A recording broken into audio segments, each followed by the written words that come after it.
Autour des chiffres du mouvement des Gilets jaunes, il y a de vrais débats. Sur la mobilisation d'abord, où les manifestants rejettent catégoriquement les comptages officiels du ministère de l'Intérieur. Pour beaucoup de Gilets jaunes, ces chiffres sont minimisés pour tenter d'essouffler le mouvement. Alors désormais, la défiance accompagne tous les chiffres officiels. Difficile par exemple de chiffrer précisément le nombre de blessés. Au 10 décembre, le média Bastamag estime ce chiffre à 1052 blessés, dont 187 du côté des forces de l'ordre.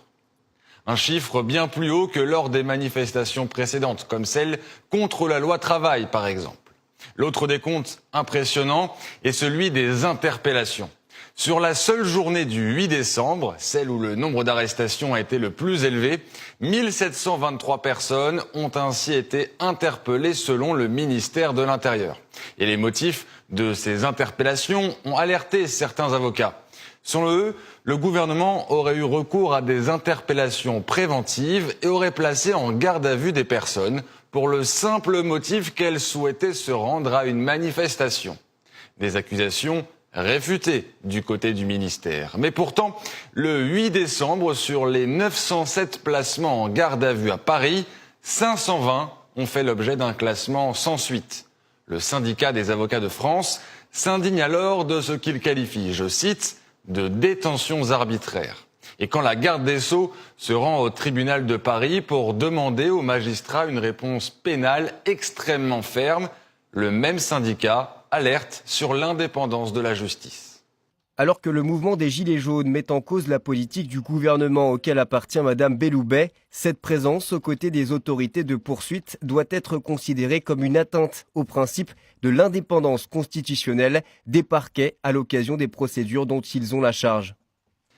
Côté force de l'ordre, enfin, les chiffres sont tout aussi conséquents avec des dispositifs de sécurité records et parfois surprenants. Le 8 décembre, des véhicules blindés de gendarmerie datant des années 70 sont déployés dans la capitale.